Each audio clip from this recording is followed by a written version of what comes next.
भगवान का न्याय। एक बुजुर्ग आदमी बुखार से ठिठुरता और भूखा प्यासा शिव मंदिर के बाहर बैठा था। तभी वहाँ पर नगर के सेठ अपनी सेठानी के साथ एक बहुत ही लंबी और महंगी कार से उतरे। उनके पीछे उनके नौकरों की कतार थी।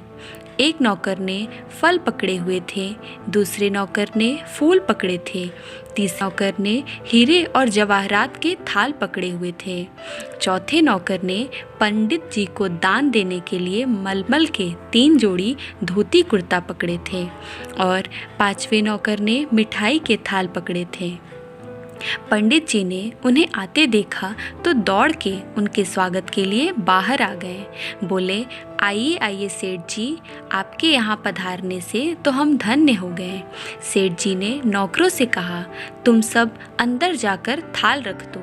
हम पूजा पाठ संपन्न करने के बाद भगवान शिव को सारी भेंट समर्पित करेंगे। बाहर बैठा बुजुर्ग आदमी यह सब देख रहा था। उसने सेठ जी से कहा, मालिक, 2 दिनों से भूखा हूँ, थोड़ी मिठाई और फल मुझे भी दे दो। बुजुर्ग आदमी की बात को सेठ जी ने अनसुना कर दिया। बुजुर्ग आदमी ने फिर सेठानी से कहा, मेम साहब, थोड़ा कुछ खाने को मुझे भी दे दो, मुझे भूख से चक्कर आ रहे हैं। सेठानी चिढ़ के बोली, बाबा, यह सारी भेंट भगवान को चढ़ाने के लिए है, तुम्हें नहीं दे सकते। अभी हम मंदिर के अंदर घुसे भी नहीं और तुमने बीच में ही टोक लगा दी। सेठ जी गुस्से में बोले, लो, पूजा से पहले ही टोक लग गई, पता नहीं अब पूजा ठीक से संपन्न होगी भी या नहीं। कितने भक्ति भाव से अंदर जाने की सोच रहे थे और इसने अड़चन डाल दी। पंडित जी बोले, शांत हो जाइए सेठ जी, इतना गुस्सा मत होइए। अरे क्या शांत हो जाइए पंडित जी, आपको पता है पूरे शहर के सबसे महंगे फल और मिठाइयाँ हमने खरीदे थे प्रभु को चढ़ाने के लिए, और अभी चढ़ाई भी नहीं कि पहले ही अड़चन आ गई। सारा का सारा मूड ही खराब हो गया। अब बताओ, भगवान को चढ़ाने से पहले इसको दे दे क्या?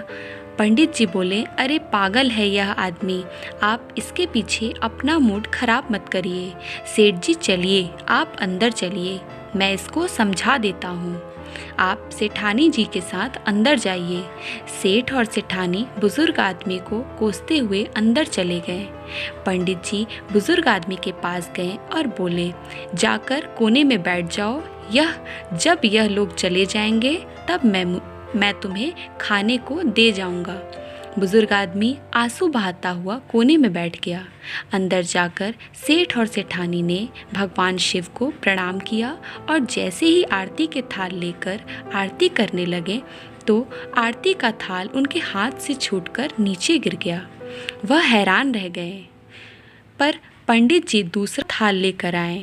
जब पूजा संपन्न हुई तो सेठ जी ने थाल मंगवाकर भगवान को भेंट चढ़ाने को जैसे ही भेंट चढ़ाने लगे वैसे ही तेज भूकंप आना शुरू हो गया और सारे के सारे थाल जमीन पर गिर गए। सेठ जी थाल उठाने लगे। जैसे ही उन्होंने थाल जमीन से उठाना चाहा तो अचानक उनके दोनों हाथ टेढ़े हो गए, मानो हाथों को लकवा मार गया हो। यह देखते ही सेठानी फूट फूट कर रोने लगी। पंडित जी, देखा आपने, मुझे लगता है उस बाहर बैठे बूढ़े से नाराज होकर ही भगवान ने हमें दंड दिया है।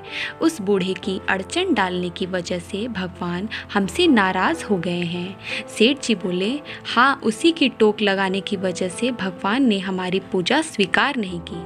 सेठानी बोली, क्या हो गया है उनके दोनों हाथों को? अचानक से हाथों को लकवा कैसे मार गया? इनके हाथ टेढ़े कैसे हो गए? अब क्या करूं मैं? जोर जोर से रोने लगी। पंडित जी हाथ जोड़कर सेठ और सेठानी से बोले, माफ़ करना, एक बात बोलूं आप दोनों से? भगवान उस बुजुर्ग आदमी से नाराज़ नहीं हुए हैं, बल्कि आप दोनों से रुष्ट होकर भगवान ने आपको यह दंड दिया है। सेठानी बोली, पर हमने क्या किया है? पंडित जी बोले, क्या किया है आपने? मैं आपको बताता हूँ। आप इतने महंगे उपहार लेकर आए भगवान को चढ़ाने के लिए, पर यह आपने सोचा नहीं कि हर इंसान के अंदर भगवान बसते हैं। आप अंदर भगवान की मूर्ति पर भेंट चढ़ाना चाहते थे, पर यहाँ तो खुद उस बुजुर्ग आदमी के रूप में भगवान आपसे प्रसाद ग्रहण करने आए थे। उसी को अगर आपने खुश होकर कुछ खाने को दे दिया होता तो आपके उपहार भगवान तक खुद ही पहुँच जाते।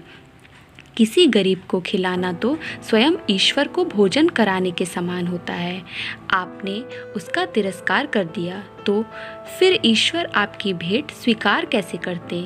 सब जानते हैं श्री कृष्ण को सुदामा के प्रेम से चढ़ाए एक मुट्ठी चावल सबसे ज़्यादा प्यारे थे। अरे भगवान जो पूरी दुनिया के स्वामी हैं, जो सबको सब कुछ देने वाले हैं, उन्हें हमारे कीमती उपहार क्या करने हैं? वह तो प्यार से चढ़ाई एक फूल, प्यार से चढ़ाई एक बेलपत्र से ही खुश हो जाते हैं। उन्हें महंगे फल और मिठाइयाँ चढ़ाकर उनके ऊपर एहसान करने की हमें कोई आवश्यकता नहीं है। इससे अच्छा तो किसी गरीब को कुछ खिला दीजिए।